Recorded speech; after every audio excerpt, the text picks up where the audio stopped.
तो आदाब, नमस्कार, गुड इवनिंग, सत श्री अकाल। एक बार फिर आप तमाम लोगों का स्वागत है क्राइम तक की कहानी के इस एपिसोड में। उम्मीद है पूरी क्राइम तक की फैमिली अच्छी होगी। आज की कहानी का टीज़र यूं ही नहीं लिखा, बल्कि उसके पीछे सच है। शायद इस कहानी को मैं कभी सुनाना नहीं चाहता था।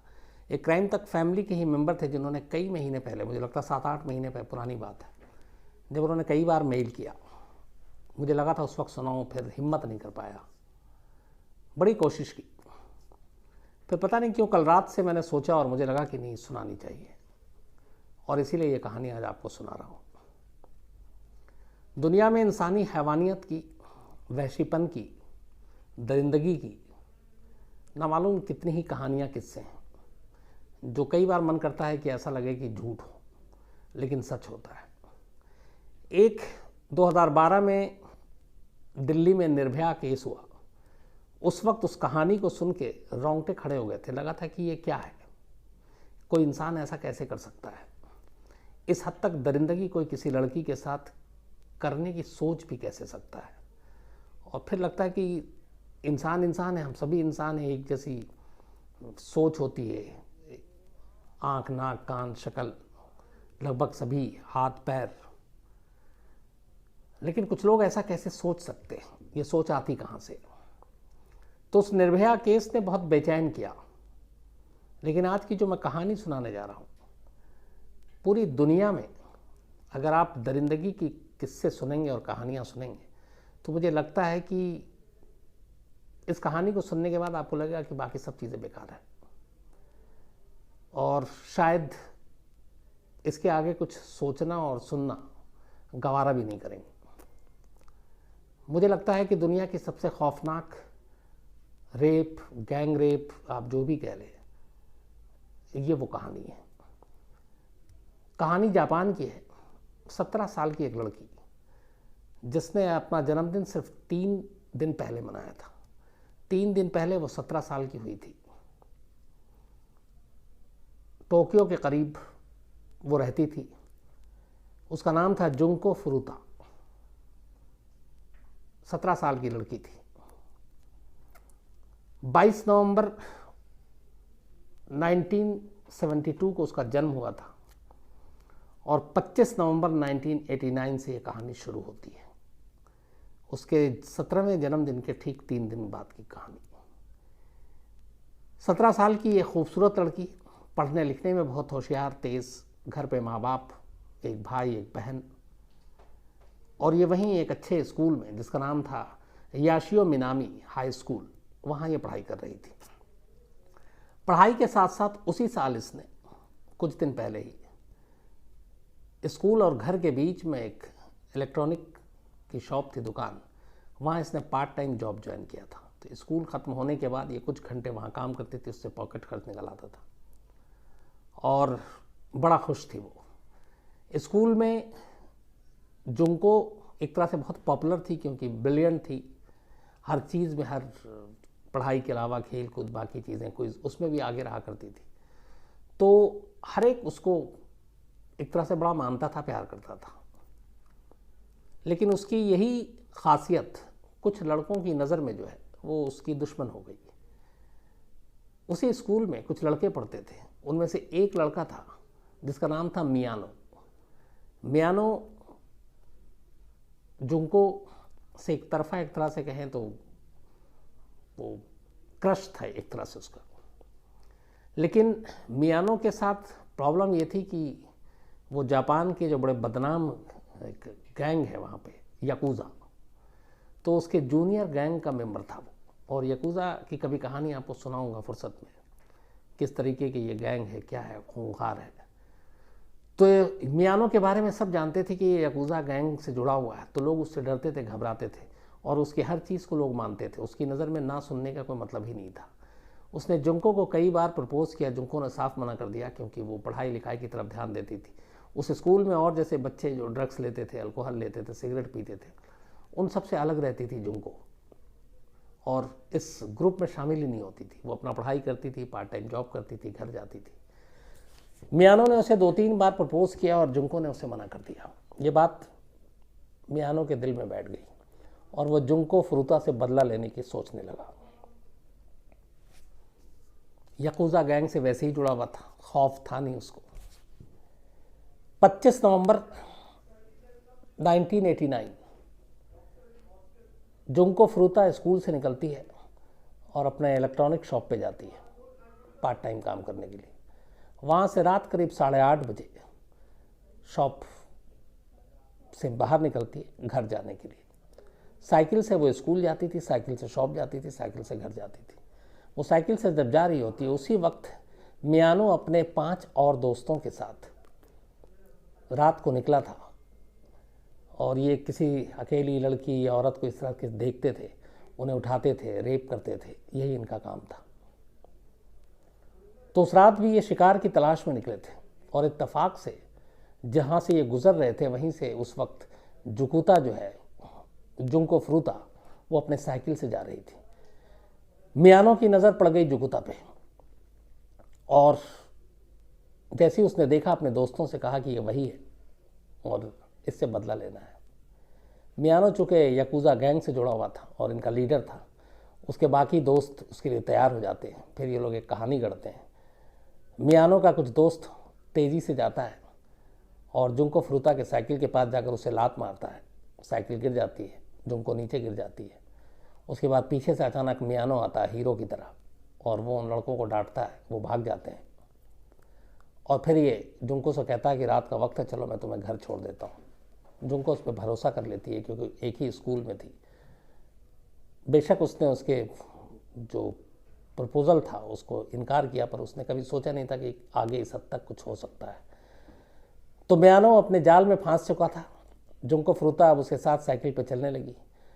अचानक थोड़ी दूर जाने के बाद इन्हीं का एक अड्डा था, सुनसान रात का वक्त। ये उससे कहता है कि 2 मिनट रुक जाओ, मुझे ज़रा यहाँ पे कुछ काम है, फिर तुम्हें घर छोड़ दूँगा। और एक सुनसान घर के अंदर जुंको फ्रूता को ले जाता है। वहाँ पहुँचता है, तब तक पीछे से इसके सारे दोस्त आ जाते हैं।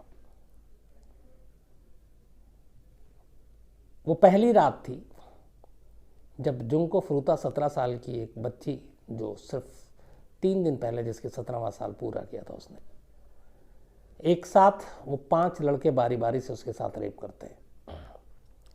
इसके बाद पूरी रात उसको पीटते हैं, फिर रेप करते हैं। और यहाँ से कहानी शुरू होती है एक लड़की की ऐसी दास्तान जिसके जिस्म का शायद ही कोई ऐसा हिस्सा हो जो ज़ख्मी ना हुआ हो, जो लहूलुहान ना हुआ हो। और जिस तरीके से जो टॉर्चर किया, अगर मैं पूरी कहानी हूबहू आपको सुना दूँ तो मुझे लगता है कि आप बंद कर देंगे ये, मेरी आवाज़ भी और वीडियो को भी। यहाँ से शुरू होती है 25 नवंबर 1989 से ये कहानी। पहली रात बीतती है, अगली सुबह तक ही लगभग बेहोश हो चुकी थी, लेकिन जुल्म अभी शुरू हुआ था। इसके बाद वो वहाँ से उसको निकालते हैं और दूसरी जगह ले जाते हैं ताकि पुलिस की नज़रों में न आ सके। 26 नवंबर को दूसरी जगह पूरे दिन रहती है, फिर बारी बारी से रेप होता है। 2 दिन अब जब गुजर जाता, 27 नवंबर की तारीख आ जाती है। इधर जुंको फ्रूता के घर वाले परेशान ढूंढ रहे हैं, इसे इधर उधर रिश्तेदारों में नहीं मिल रही है। आखिर में वो पुलिस के पास पहुंचते हैं और पुलिस से कहते हैं कि उनकी बच्ची गायब है। पुलिस फ़ौरन एक्शन में आती है, ढूंढती है और इधर उधर जुंको फ्रूता के दोस्तों के घर जा जाकर पता करना शुरू करती है। इत्तेफाक से उनमें से इन 6 लड़कों में से एक लड़के का भी घर था जिसके घर पुलिस गई, क्योंकि स्कूल एक था। तो जब पूछताछ होती है और वो लड़के को पता चलता है कि घर में पुलिस आई थी, वो डर जाता है। वो मियानो को बताता है, जो गैंग लीडर था। मियानो को जब ये बात पता चलती है तो उसे लगता है कि अगर जुंको फ्रूता ने पुलिस को बता दिया तो उन लोगों को जेल हो जाएगी। तो वो वापस आता है। इसके बाद जुंको फ्रूता पे एक और जुल्म की इंतहा होती है। उसे बुरी तरह मारा पीटा जाता है और कहा जाता है कि तुम अपने घर वालों को फ़ोन करो और कहो कि तुम अपने दोस्त के साथ अपनी मर्ज़ी से डेट पे निकली हो। अगर तुमने ऐसा नहीं कहा तो तुम्हें तो मार ही देंगे, तुम्हारे घर वालों को भी मार देंगे। जुंको फ्रूता जानती थी कि ये यकूज़ा से जुड़ा हुआ है और उसका अंजाम क्या होगा। मजबूरी में वो अपने घर वालों को फ़ोन करती है, कहती है मैं ठीक हूँ, मैं सुरक्षित हूँ, आप पुलिस में केस मत करो, मैं अपने आप लौट आऊँगी। ये सुनने के बाद माँ बाप पुलिस स्टेशन पहुँचते और कहते हैं कि उनकी बेटी की खबर आ गई है, आप मत ढूंढिए। 2 दिन निकल गया। इसके बाद उन्हीं 5 लड़कों में से एक लड़के के घर उस जगह से दूर जुंको फ्रूतो को ले जाया जाता है तीसरे दिन। वहाँ जिस लड़के का घर था उसके पेरेंट्स कहीं अलग रहते थे, बीच बीच में वो आते थे, तब लड़की को तहखाने में ले जाया जाता था। और यहाँ फिर एक एक कर मियानो के दोस्त और याकुजा गैंग के लोग उनका आना शुरू होता है। कहते हैं करीब 100 लोगों ने अलग अलग वक्त में जुकुतो के साथ बलात्कार किया। करीब 500 बार उसका रेप हुआ। एक एक दिन में 25-25 बार उसका रेप हुआ। पूरे 44 दिन तक वो उस घर में कैद रही। इस 44 दिनों के अंदर 2 ऐसे मौके मिले जब उसको पुलिस तक अपनी बात पहुंचाने का एक मौका था। एक बार उसने, जब उसके दोस्त आए और वो शराब और ड्रग्स ले रहे थे, उनमें से एक का फ़ोन छूट गया। उसने फ़ोन उठाया और टोक्यो के इमरजेंसी नंबर पे पुलिस को कॉल कर दिया। इत्तेफाक से जब तक पुलिस कॉल उठाती तब तक वापस आ गया मियानो। उसने देखा, फ़ोन काट दिया, कॉल बैक आया पुलिस का, तब उसने कहा कि इस इमरजेंसी पे गलती से नंबर लग गया। पुलिस संतुष्ट हो गई, कुछ नहीं कहती है। दूसरी बार जिस घर में इसको रखा गया था, वहाँ का एक बच्चा था, एक केयर टेकर, उसे पता चल गया था, वो इस गैंग में नहीं था, कि इस लड़की को यहाँ जबरन रखा गया है। उस लड़के ने, जिस लड़के का घर था ये, उसके पेरेंट्स को बताया कि आपके घर में इसने ऐसे ऐसे एक लड़की को इन लोगों ने बंधक बना रखा है, उसके साथ डेली रेप होता है, जुल्म होता है। माँ बाप जानते हुए भी उस लड़के के खामोश रहे, क्योंकि उन्हें मालूम था कि मियानो याकुजा से जुड़ा हुआ है, और उन्होंने कुछ नहीं कहा। एक बार पुलिस को जब यही इमरजेंसी कॉल आया तो पुलिस ने कॉल रखा, लेकिन पुलिस के भी कान खड़े हुए कि ऐसा नहीं हो सकता है। पुलिस उस घर के दरवाजे तक आई कि यहाँ से कॉल गया था और कॉल कट गया, हमें घर की तलाशी लेनी है। माँ बाप इत्तेफाक से उस दिन वहीं घर पे थे। उन्होंने कहा मैं यहाँ हूँ, लेकिन यहाँ पे ऐसा कोई चीज़ नहीं है, मैं हूँ और मेरे पति है और एक मेरा बेटा है, वो भी बाहर गया हुआ है। पुलिस उनकी बात सुनकर दरवाजे से लौट जाती। अगर वो घर के अंदर चली जाती तो शायद जुंको फ्रूता आज़ाद हो जाती। कई बार ऐसा हुआ, उस घर के अंदर से चीखने की आवाज़ आई, कई लोगों ने सुना, उन्हें डाउट भी हुआ, पर उन्होंने कुछ नहीं किया। 1-2 बार 1-2 शख्स ने पुलिस को जाकर बताया कि इस घर से कुछ आवाज़ आ रही है। पुलिस ने सुना और अनसुना कर दिया। उन्होंने कहा कि पहले भी एक कॉल आया था, कुछ नहीं मिला। ये सारी चीज़ें होती रहीं, दिन बीतता रहा, और इधर जुंको फ्रूता के ऊपर जो जुल्म की कहानी थी, ठंड का दिन था, उसे रात को बालकोनी या बाहर की तरफ सुलाया जाता, नंगे फर्श पर सुलाया जाता। हड्डी कपकपा देने वाली ठंड में वो यूं ही सोती। पूरे दिन उसे नंगा रखा जाता। जब भी जितने भी लोग आते उनके सामने उसको नंगा लाया जाता। उसकी हालत ये थी कि उसके बॉडी के प्राइवेट पार्ट्स में जलते हुए बल्ब से लेकर बॉटल और जितनी बाकी सुई, क्या क्या चीज़ें हैं, वो सारी चीज़ें डाली गई। उसके लेफ्ट ब्रेस्ट के कुछ हिस्से को काट दिया गया। उसको ज़मीन पर लेटाया जाता, और ज़मीन पर लेटाने के बाद जो डंपल होता उठाते हैं, उसको सीधा लेटने को कहा जाता, और वो उसके पेट पे ऊपर से गिराया जाता। उसको सीधा लेटाया जाता और उसकी दोनों आंखों के ऊपर कैंडल मोमबत्ती जलाकर रख देते, तब तक जब तक कि मोमबत्ती के आखिरी नीचे का जो हिस्सा है वो भी पिघल ना जाए और वो उसकी आंखों के ऊपर गिरता। लाइटर और सिगरेट से उसकी आंखों की पलकों को जला दिया गया। उसके कई बार उसको टांगते छत के किसी कुंडी से, और आते 6-7-8 लोग दोस्त, और पंचिंग बैग की तरह उसके ऊपर वो एक्सरसाइज करते, उसको मारते मुक्के से, और तब तक जब तक कि वो निढाल ना हो जाए, बेहोश ना हो जाए। गरम वैक्स उसके पूरे शरीर पर डाला जाता। उसे तिलचट्टा यानी कि कॉकरोच कच्चा खाने के लिए दिया जाता। उसे उसका अपना यूरिन और पेशाब पीने के लिए दिया जाता। घंटों उसे ठंड, फर्श और टेम्परेचर, जापान में हम सब जानते हैं, उसमें यूं ही बिना कपड़े के उसको कहा जाता है कि तुम ऐसे ही रहो। उसके शरीर का कोई ऐसा हिस्सा नहीं था जहां चोट और जख्म ना हो। पैर से लेकर हाथ, चेहरा, आंख, नाक, कान, और आलम यह हो गया था कि कुछ वक्त के बाद वो अपना होश ही खो बैठी थी कि उसके साथ क्या हो रहा है, कौन क्या कर रहा है। शायद वो इतना जख्म और तकलीफ थी कि उसको एहसास ही नहीं रहा। उसके बावजूद भी इन हैवानों ने उसको छोड़ा नहीं, रखे रहा और ये सिलसिला चलता रहा। इस पूरे 44 दिनों में 100 के करीब जो पूरी इसमें जो मुकदमा चला था, 100 लोगों का था कि करीब 100 लोगों ने रेप किया था और 500 बार, उसके बाद की गिनती भी याद नहीं है। और उन हालात में, जिन हालात में कोई सोच भी नहीं सकता कि एक मतलब इंसान या एक लाश के साथ रेप करना क्या होता है, तो एक तरह की वो लाश थी। आखिर में जब ये सारी चीज़ें होती रही, इसका खात्मा भी देखिए कैसे होता है। 4 जनवरी 1989 को, 25 नवंबर को इसको उठाया गया था और 4 जनवरी 1989 न्यू ईयर का सेलिब्रेशन चल रहा था। मियानो अपने दोस्तों के साथ आता है। ये निढाल पड़ी हुई है, इसके पूरा जिस्म लहूलुहान है, चेहरा सूजा हुआ है। ये चारों जो दोस्त आते हैं वो इससे कहते हैं कि चलो एक गेम खेलते हैं और अगर इस गेम में तुम जीत गई तो तुमको छोड़ देंगे। गेम शुरू होता है, जो भी एक उनका अपना जापानी गेम था। इत्तेफाक से जुंको फ्रूता वो गेम जीत जाती है। जब वो गेम जीत जाती है तो मियानो को बहुत गुस्सा आता है। इसके बाद वो बारी बारी से पहले उसके हाथ पर, फिर पैर पर थोड़ा थोड़ा उसको जलाना था, तो वो पेट्रोल या उस तरह की चीज़ें डालता है और ज़रा ज़रा सा आग लगाता है। इत्तेफाक से वो मात्रा ज़्यादा हो जाती है गिरने की बॉडी पे, और 2 घंटे किस्तों में जलाने के बाद उसे ये था कि बुझा देंगे, उसके बाद चले जाएंगे।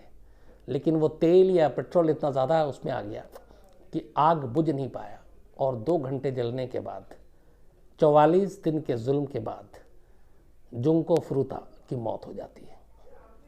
जब मौत हो जाती है, इसके बाद ये मियानो, इन लोगों को पता चलता है, वो काफ़ी फिर उठाता है, उसको मारता पीटता है, मुर्दे को भी, कि शायद होश में आएगी। जब उन्हें एहसास हो जाता है कि मर गई, तब वो अपने एक दोस्त को जाके बताता है कि वो मर गई। इसके बाद एक बहुत बड़ा सा ड्रम रखा हुआ था, उस ड्रम में सीमेंट था। उस ड्रम के अंदर इसकी लाश को रखते हैं, सीमेंट पे पानी डालते हैं, ड्रम बंद कर देते हैं, तो एक तरह से लाश सीमेंटेड हो जाती है अंदर। उसके बाद उसको एक ट्रक में रखते हैं और ले जाकर वो ट्रक कहीं और फेंक दिया जाता है, मतलब ड्रम को निकाल कर डंप कर देते हैं। 44 दिन के जुल्म के बाद लाश ठिकाने लगा दी गई, बात आई गई हो गई। ये बात है 4 जनवरी की। इत्तेफाक से इसके 20 दिन के बाद मियानो एक दूसरी लेडी के साथ रेप करने के इल्ज़ाम में पकड़ा जाता है। उसकी निशानदेही पे पुलिस उस घर में छापा मारती है जिस घर में 44 दिन तक जुंको फ्रूता को रखा गया था।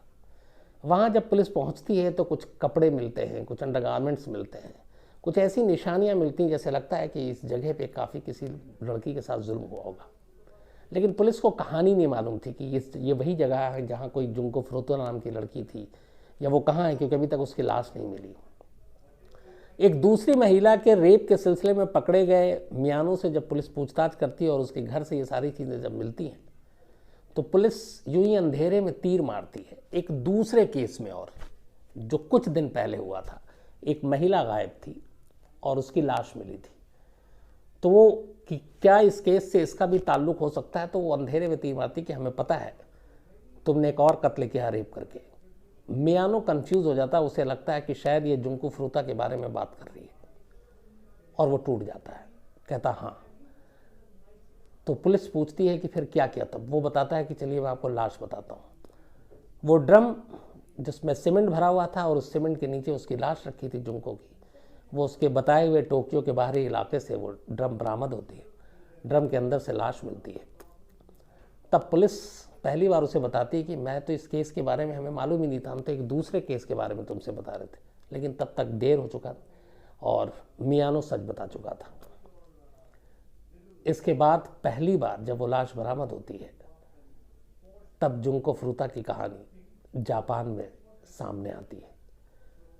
अब यहाँ पे एक अफसोसनाक बात ये थी कि ऐसी दरिंदगी करने वाले जो 4 मेन लड़के थे, 5 जिन्होंने उठाया था 25 नवंबर 1989 को, वो सब के सब नाबालिग थे। उनकी उम्र 17 और 18 के बीच में थी। जुवेनाइल एक्ट के तहत वहाँ बालिगों की तरह उन पर मुकदमा चल नहीं सकता था, उनके नाम नहीं छापे जा सकते थे। लेकिन जापान की एक मैगजीन के एडिटर ने जब ये कहानी सुनी पूरी कि किस तरीके से 44 दिन तक एक लड़की जिसकी पलकें जला दी गईं, जिसके नाक में इतना उसी का खून निकाल कर भरा जाता था कि वो नाक से सांस न ले सके, मुंह से सांस ले, जिसके प्राइवेट पार्ट्स को बुरी तरह से कुचल दिया गया था और क्या क्या चीज़ें उसमें डालकर क्या क्या उसका जख्मी नहीं किया गया, जिसे लगातार सिर्फ और सिर्फ कॉकरोच जिंदा खाने को दिया गया, उसी का अपना यूरिन पीने के लिए दिया गया। हर वक्त दिन भर में 20-20, 25 लोग आते और रेप करते, पंचिंग बैग की तरह उसे मारते, करंट देते, मतलब जितनी तरह की आप चीज़ें सोच रहे हैं वो सारी चीज़ें। तो जब ये कहानी एक मैगजीन के एडिटर को पता चली तो उस एडिटर ने ये फैसला किया कि चाहे हमारे देश का कानून कोई भी हो जुवेनाइल एक्ट को लेकर और इनका नाम डिस्क्लोज नहीं करने को लेकर, लेकिन ये जुवेनाइल की तरह इनको पेश नहीं आ सकते, ये इंसान नहीं हैवान है। और उसने उन सब की तस्वीर और नाम और पूरी कहानी छाप दी। जब ये छपा तो जापान में हंगामा हो गया, फिर जापान की पूरी मीडिया पीछे आ गई और अब घर घर में इस जुंको फ्रूता का नाम जुबान पर था। कहानी ऐसी थी कि जिसने भी सुना वो रो पड़ा। अदालत पे फिर दबाव आया, लेकिन कानून वहाँ ये था कि आप जुवेनाइल जस्टिस के तहत ही मुकदमा चला सकते थे। इतने बड़े जुल्म और इतनी सारी चीज़ें होने के बावजूद 5 में से 4 को 7-7 साल की सज़ा हुई। जो एक मेन था मियानो, उसको 17 साल की सज़ा हुई। इन लोगों ने सुप्रीम कोर्ट में वहाँ अपील की कम करने की सज़ा। सुप्रीम कोर्ट में उस वक्त महिला एक जज थी, उन्होंने मियानो की सज़ा कम करने के बजाय उसमें 3 साल और जोड़ दिए और 20 कर दिया और बाकी की सज़ा भी 2-2 साल बढ़ा दी। लेकिन कुल मिलाकर करीब 35 साल के आसपास की उम्र इस वक्त, मतलब 30 साल के आसपास उम्र थी या 35 साल के आसपास, जब सभी अपनी सज़ा काट कर जेल से बाहर आ गए। आज जापान में ये सारे लोग आज़ाद हैं। हाँ, अलग अलग दूसरे जुर्म में ये पकड़े जाते हैं, जेल जाते हैं, फिर बाहर आते हैं। लेकिन जिस दरिंदगी के साथ एक 17 साल की बच्ची को नोचा खसोटा, मतलब पूरी इंसानियत शर्मिंदा हो जाए, रोंगटे खड़े हो जाए। 44 दिन एक नर्क में, एक जहन्नम में, एक हेल में उस लड़की ने कैसे काटे होंगे, सिर्फ सोच के सिहरन पैदा होती है। 44 दिन दरिंदों के बीच और दरिंदगी की इंतहा, उस बीच में इस लड़की ने कैसे काटे, फिर कैसे उसके आखिरी 2 घंटे बीते जब उसे किस्तों में जलाया जा रहा था और एक्सीडेंटली पेट्रोल ज़्यादा लग गया तो वो मर गई। एक तरह से अच्छा हुआ, निजात पा गई। अगर वो उस दिन नहीं मरती तो शायद ये 44 दिन का जो गिनती थी ये और आगे बढ़ती और नामालूम कितने ज़ख्म को लेकर वो इसी तरह जीती।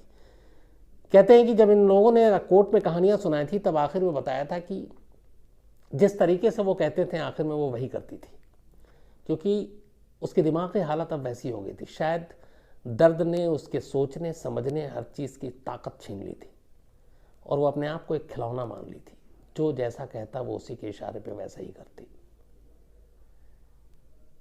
44 दिन के बाद ज़िंदगी से उसको निजात मिली, लेकिन अफसोस की बात यह है कि जिन्होंने सबसे ज़्यादा दरिंदगी की वो सारे मुश्किल से 35 साल की उम्र में आज़ाद हो गए उस जुर्म से जिस जुर्म के सुनकर ही रोंगटे खड़े हो जाएं।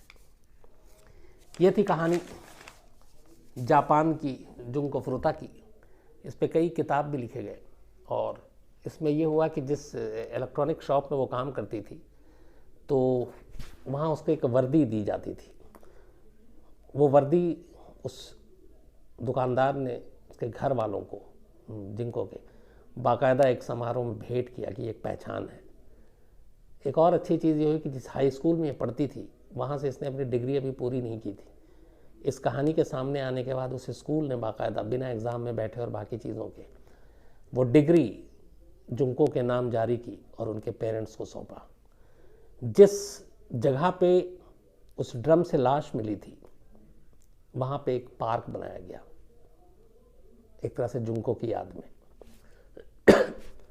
और इस इंसिडेंट के बाद पूरे जापान में रेप और रेप के कानून को लेकर काफ़ी बहस हुई, सेम वैसे ही जैसे 2012 निर्भया के पास हमारे देश में हुआ था।